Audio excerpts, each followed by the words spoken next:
The fire was built too slowly to be called a fire. It wasn't meant to kill her, not at first. It was meant to unravel her, piece by piece. Before the smoke ever touched her skin, they stripped her name, her sword, her hair, her sainthood. They bound her hands in front of the crowd, not to restrain her, but to display her a lesson dressed in flesh. The priest leaned in and whispered, "Forgive me." But it wasn't to God. It was to her, and she didn't answer. Birds vanished from the sky that morning. Not one flew over the square, as if even the dumb creatures could smell what was coming.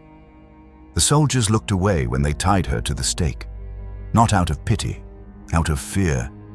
A girl who had spoken with saints was now gagged by firewood, and the crowd, they said nothing, not even the faithful. When the wind turned cold, her skin cracked before the flames touched it. Her breath came in gasps, not from pain, but from knowing this was not a death. It was a ritual, and they called it mercy. She once crowned a king, in a cathedral filled with gold and trembling voices. She stood in armor before princes and priests, her banner raised higher than their doubt. But that memory belongs to a world that no longer claims her. Now she kneels in a stone cell that stinks of damp straw and male breath. Her hair is gone shaved like a penance, or a punishment. Her name is no longer Jeanne. They call her the heretic, the witch, the liar. Each title is a thread unwinding the myth they once needed. Her wrists are blistered from iron. Her voice is hoarse from prayers no one listens to. The saints who once spoke to her now say nothing, or perhaps they still speak, but only in silence, and only she can hear. She is not falling, she has already fallen. There is no sword in her hand, no vision in her eyes, only the sound of footsteps coming down the corridor and the endless scratching of quills writing down her words, twisting them into weapons. When they interrogate her, she does not weep. She watches, and that terrifies them. They see no madness, no hysteria, only the unbearable calm of someone who has already accepted the end. Her judge does not see a peasant girl. He sees a mirror, and he flinches. The myth of Joan the saint, the savior, the warrior maid, it is being stripped from her like mail torn from a corpse. What remains is just a girl, hungry, tired, listening to voices no one else believes in. But she will not ask for pity. Pity is the final collar, and she has worn enough chains. They began with the armor. It was the first to go, not physically that had already been taken in battle, but symbolically.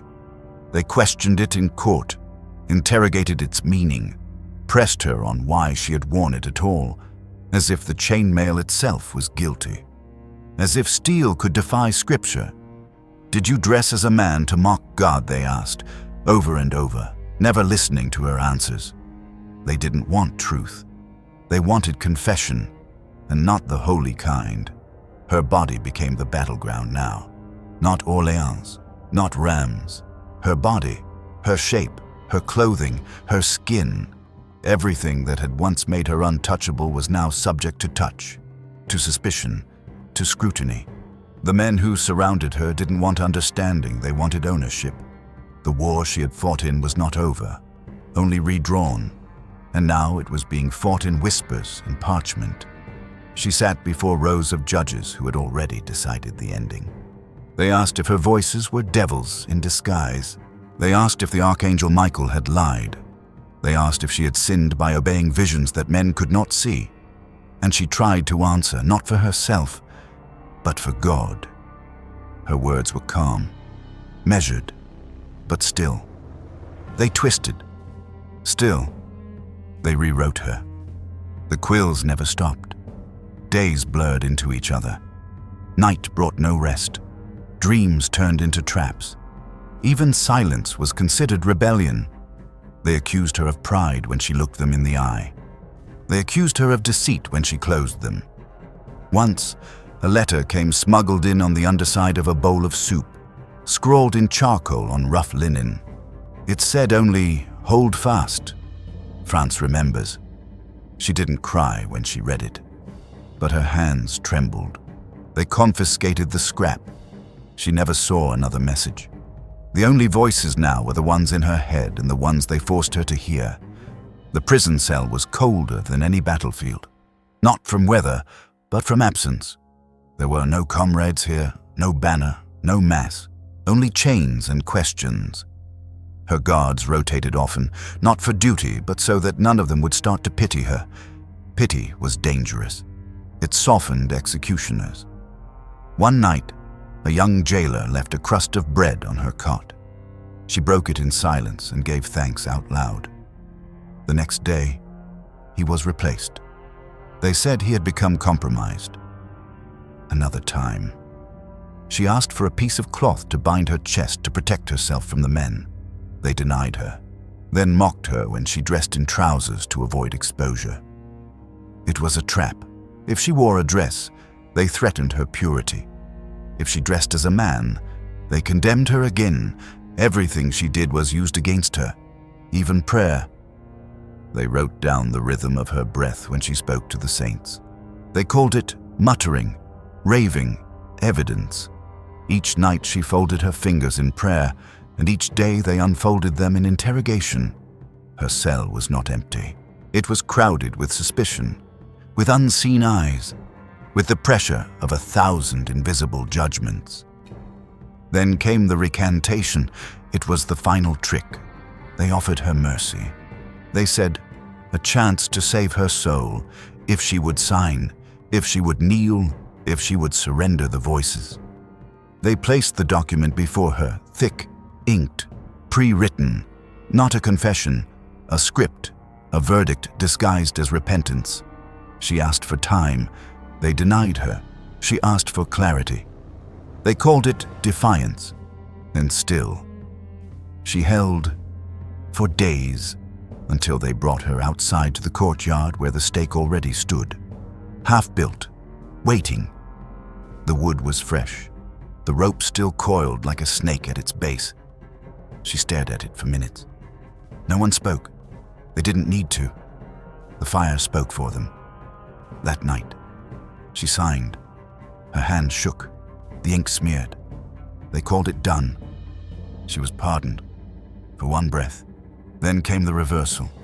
They said she lied, that her repentance was false, that the voices had returned, that she had dared wear men's clothing again. They didn't mention they had left her no other garments. They didn't mention the guards who taunted her nakedness. They didn't mention that this was the plan all along. Once she signed, she was theirs. Once she bent, she was broken. The second trial was shorter, crueler, colder. They no longer questioned her, only condemned. The word relapsed echoed in the chamber like a curse. A relapse of faith, a relapse of obedience, a relapse of silence. Her final sentence was spoken without pause. She would be burned, publicly, in the market square, where bread was sold, where children laughed, where life was meant to unfold in peace. They would turn it into a stage, and she would be their drama, not saint, not soldier, not even woman, just smoke. On the night before her death, she did not sleep. They say she stayed awake in prayer, not pleading, not bargaining, just speaking to something, to someone, maybe to the saints, maybe to herself. One scribe recorded that she sang a hymn that hadn't been heard since the siege of Orleans. Another said she wept. Another said she laughed. The truth is, no one knows. They only know the silence that followed. It was not the silence of peace. It was the silence before execution, before spectacle, before history burned her name into ash and called it memory. She did not fight the guards when they came for her in the morning. She walked, barefoot, hair uncovered. The wind was cold, the sky overcast, but no rain fell. The townspeople had already gathered, not in mourning, but in anticipation. They didn't see a martyr, they saw theater. The butcher brought his son. The baker stood with flour on his sleeves. Women watched from behind shawls, whispering behind their hands. Her stake stood in the middle of the square like a monument to obedience. She did not look at it. She looked at the crowd, not in accusation, not in fear, just in recognition, as if to say, "I see you. I know what you are." The priests offered her one last chance. Recant again, betray again, beg. She didn't speak. Her silence was a verdict of its own. As they tied her to the stake, the executioner avoided her gaze. His hands moved quickly, efficiently, but not cruelly. It was not cruelty she feared. It was ritual. This wasn't death. This was doctrine made visible. This was politics written in blood and fire. This was the church cleansing itself by offering her body as proof. Proof of what? No one could say. Only that she must burn, not to punish her, but to purify them. They claimed her death would silence confusion, but it only fed it. She had crowned a king, yes. But now the crown would watch her die and say nothing. That was the true betrayal. Not the rope, not the fire, the silence. In the final moment before the pyre was lit, she asked for a cross. A soldier, not a priest, handed her a crude wooden one made from broken cart wheels. She kissed it. She held it to her chest, and then she looked up. Not at heaven, at the windows, where people hid, watching, judging, weeping. She did not scream when the flames touched her feet. That came later. First, there was only smoke. The square was already full before the sun reached its peak. The market stalls had been cleared, their wood repurposed for the stake. Crates that once held bread now held kindling. The execution wasn't scheduled at night, like a thief's hanging, or hidden behind cathedral walls, like a noble's beheading. It was at noon, high sun, full crowd. It had to be seen. That was the point. This was not a punishment. It was a sermon. The townspeople didn't whisper as they gathered. They watched in silence, as if waiting for a storm to speak first. When the guards led her in, barefoot and bound, the crowd parted like a wound. Children craned their necks for a better view. Old women clutched rosaries. Some men removed their hats, not for respect, for spectacle. She walked with steps that did not tremble, not defiant, not resigned, something colder. The executioner chosen for her death was not the usual man. He was silent, gray-faced, anonymous, a tool, not a person, and that made it worse. There would be no error, no delay, no accidental mercy. His job was not to kill. His job was to follow orders. The fire was built with wet wood and dry straw, a careful mix. Wet wood smokes before it burns. Dry straw flares fast. The goal was not instant death. It was display. They tied her ankles first, then her waist. The rope cut into her skin. Then they fastened her chest, as if worried she might rise. Her hair, already shaved, fluttered slightly in the wind. Her mouth moved, but no sound came out. Not yet. The priest approached, scroll in hand, reciting the charges one last time: heresy, relapse, dressing as a man, communion with devils. The words echoed in the open square, but none of them landed. Everyone already knew the charges were not the point. The fire was the point. Doctrine required spectacle. Faith required fear. Her hands were bound in front of her, not behind, not by mercy, by symbolism. Christ on the cross had open arms. So would she. This was not coincidence. It was choreography. Even the ashes were planned. The executioner placed a torch at the base of the stake, not touching it yet, waiting. One nod. That was all it would take. One nod from the bishop. He gave it without looking. The torch touched the straw. The straw answered immediately. Flame erupted like breath held too long. But the smoke moved first. Thick, gray, oily. It rose around her before the fire did, and the wind turned, east, then north, then back again. The smoke circled, trapped, coiled. It didn't rise clean. It crawled into the crowd, into mouths and lungs. People coughed, but did not move. This was part of it. The suffering was not meant to stay on the pyre. It was meant to seep into every corner. The flames licked at her feet. She didn't scream. Not yet. Her lips moved again. Still no sound.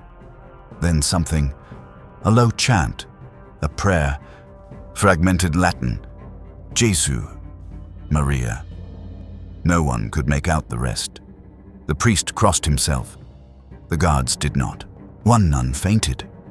As the fire climbed her legs, she looked upward, not to the sky, to the windows of the buildings above. Faces stared back, some hidden behind curtains, some in full view. None opened the shutters. No one shouted for it to stop. This was a city that had already decided what she was. To interrupt the ritual was to question its necessity, so they watched, silent. When the fire reached her torso, her voice rose not in a cry, but in a declaration. "I was not wrong," she shouted, or something like it. The flames warped the sound. Some heard "I forgive you," others heard nothing but cracking wood. It didn't matter. The moment passed, and the fire consumed her knees, her thighs, her waist. The smell changed.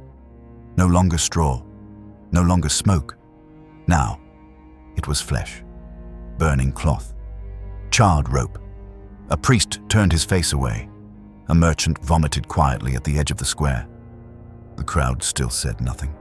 Her hands clutched the cross, even as the rope burned away. She held it, fingers blackened, skin peeled, but the wood stayed close to her chest. It did not catch fire until the very end. That was not miracle. That was timing. The executioner had soaked the stake and rope more than the cross. Intentional. So the crowd would see the moment of separation. Cross from chest, fire from flesh, symbol from source. When the wood finally caught, it broke in half. One piece fell to the side, and a child in the crowd picked it up before anyone noticed. He would keep it for years, hidden in a box under his bed. He would never speak of it, even when he grew old, even when they told him she was a saint. Her lips moved until the final moment. Some said it was a prayer. Others believed it was a curse. The truth was simpler. She was reciting names of angels, of saints, of places she had seen in visions. Her voice was hoarse, but her eyes were open. She did not beg. She did not scream until the flames reached her chest. Then she gasped once. A single, sharp cry. Not fear, not pain. Recognition that it was really happening. That this was the end of her body, if not her meaning. And then she exhaled. Long, steady, like letting go. The sound carried. It hushed the square. For a moment, the fire dimmed, then roared. By the time the fire reached her face, she was already gone. But they didn't stop. The executioner waited until the flames had reached the top of the stake. Then he added more wood, not to kill, but to erase. Bones could survive fire. Ashes could be gathered. The goal was to leave nothing, no relics, no pieces, no remains, only story and smoke. Hours later, when the crowd had thinned and the sky darkened, a soldier stood near the charred remains. He crossed himself, not from belief, from fear. The square was silent, but it wasn't peace. It was residue. Something lingered, not smell presence, as if the fire hadn't just burned a girl, but had awakened something ancient, something older than doctrine, older than saints, and less forgiving. The next morning, the ashes were scattered into the Seine, quietly. No procession, no prayer, just a cart, a shovel, and a man paid to empty it. He did not look down. He said nothing. The water accepted it all. No trace remained, except the smell. It clung to the stones, to the walls, to the market stalls that would reopen days later as if nothing had happened. But people would hesitate near that spot. Just slightly. Just long enough. And no birds would fly overhead. Not for years. The fire ended. But the silence it left behind did not. In Rouen, the market square returned to its function in days the smell of scorched flesh replaced by roasted meat. The ash swept into cracks beneath the cobblestones. But some stains do not lift with water. Some sounds do not leave with mourning. The vendors who returned first felt it before they named it. A pause in the air. A wait. As if time itself had stopped breathing. Her name was no longer spoken aloud. Not by those who watched, not by those who ordered it, not even by those who lit the fire. It had become a curse. To utter it was to call the ritual back. So it hung in the air, unsaid but never absent, like incense in a desecrated church. The king she crowned, Charles VII, said nothing. His silence was the most complete betrayal. No decree, no pardon, no mourning. He let the flames take her, then turned his back on the smoke. For decades, he would rule the kingdom she helped him win, walking over the grave that was made for her and pretending it was not there. But fire does not forget. It burns into the bones of cities. In the years after her death, rumors grew like weeds, first among peasants, then in letters passed by hands that remembered. They said her heart had not burned, that when the stake collapsed, it fell whole among the ashes, that the executioner found it pulsing still, red and stubborn. He was ordered to burn it again. He did, but it would not blacken. It would not turn to cinder. So he buried it beneath the riverbank. Some said the river turned cold after that no child bathed there again, that fish avoided the bend, that the fog stayed thicker near the spot, as if even nature refused to forget. These were not facts. They were wounds that refused to scar over. The church was the last to speak. Decades passed. New bishops replaced the old. France shifted. England bled. Kings died. And still, no absolution. Only in whispers did her story return. A soldier confessed on his deathbed that she had never blasphemed. A clerk admitted the trial records had been altered. Pages were missing, seals forged, but the scrolls remained locked in archives no one opened. Until, finally, they had no choice. 100 years later, the church convened a retrial, a hollow ritual. Her ashes had been scattered, her bones erased, her blood dried centuries ago, but they needed to cleanse themselves. Not of her sin, but of their own memory. So they declared her innocent, not because they believed it, but because history had begun to turn against them. The people remembered what the priests had tried to bury, and that was dangerous. They did not say they were wrong. They never do.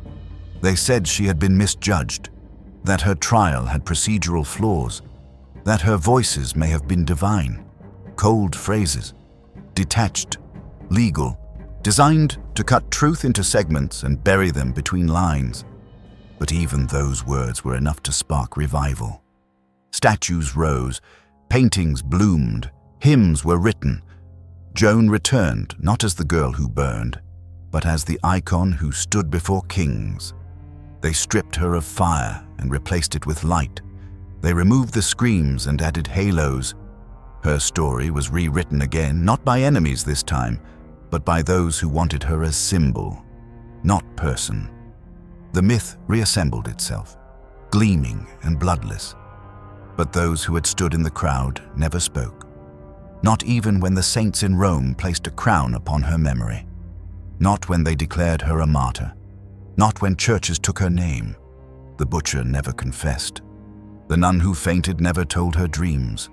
The child who kept the cross under his bed never showed it. They lived, they married, They died, and the square remained. They say a scent lingered, not always, but sometimes after rain, in early spring, a sweetness that didn't belong to flowers, a char that didn't belong to cooking. It was strongest near the stake's shadow, though the stake itself was gone. People avoided that part of the square when they could, unconsciously, as if the stones there were warmer or older or watching. The English clerics who oversaw her execution returned home silent. Some resigned. One entered a monastery and never spoke again, not from guilt, from fear. What they had witnessed was not just death. It was unmaking, a ritual not of the flesh, but of identity. They had watched a kingdom purge its prophet, and prophets have a way of returning, not through miracles, but through memory. That was the true fear. Not that she was dead, but that she would rise again, not in body, but in story. Her village remembered her differently. Not as a saint, not as a martyr, but as Jeanne. The girl who had once chased wolves from fields, who talked to herself while gathering firewood, who rode a horse badly the first time she tried. They whispered her name at night, not out of worship, out of absence. She had not died there. She had not returned. And yet, they built a small shrine, a rough wooden cross, flowers in spring, candles on winter nights, not to honor her, to anchor her, to keep her spirit from wandering too far. Because the dead who die unjustly do not sleep. They move, they linger, they burn in silence. Centuries passed. Her image appeared in stained glass, on coins, in textbooks. But none of these showed the girl who screamed inside the fire. They showed perfection, grace, eyes turned heavenward, not the raw truth, not the crackling wood, not the smoke that entered her lungs before any flame. Her sainthood came without apology, without reckoning. The church claimed her, polished her, offered her as proof that it could change, but it never said why she had to die, or who made it happen. That was left out, erased again. The ones who did remember, truly remember, carried her like a shadow. Not in faith, in warning. They taught their daughters not to speak too loud, not to lead, not to dress as men. They told stories of girls who rose too high, too fast, and met the same end. The lesson was not that Joan was holy. The lesson was that holiness is dangerous, and that danger has a face, and that face is female. The flames that killed her warmed no one. They lit no path. They fed no hearth. They were built to erase, but even in that, they failed. Because you can kill a girl, you can burn her body, but you cannot silence the breath that was taken. It moves, in wind, in rumor, in prayer, in Rouen. The square remains. There is a plaque now. Tourists take photos. They read the inscription. Few linger long. No birds land there. The stone is clean, but under it, the silence still breathes. They scattered her ashes, but the silence at Rouen still breathes. Not in words, not in sound, but in the pause before morning bells, in the echo between footsteps on ancient stone. Time did not bury her. It recoiled. Her name is printed now in textbooks, etched into marble, sung in cathedrals, but none of it touches what happened in the square. None of it explains why the birds never returned. She died praying, and they called it justice. They wrapped the fire in ritual, in law, in holy robes, and it swallowed her like breath withheld too long. The men who ordered it slept in soft beds. The king she crowned ruled in silence. The priests grew old, and their God said nothing. But the fire remembers. It remembers the sound her bones made, the smell her hair left in the wind. It remembers the lips that kept moving after the skin began to burn. We are told she died for faith, for France, for heresy, for politics, But maybe she died because the world cannot stand a girl who listens to voices no one else hears. There is no conclusion, only the smoke and the space she never left.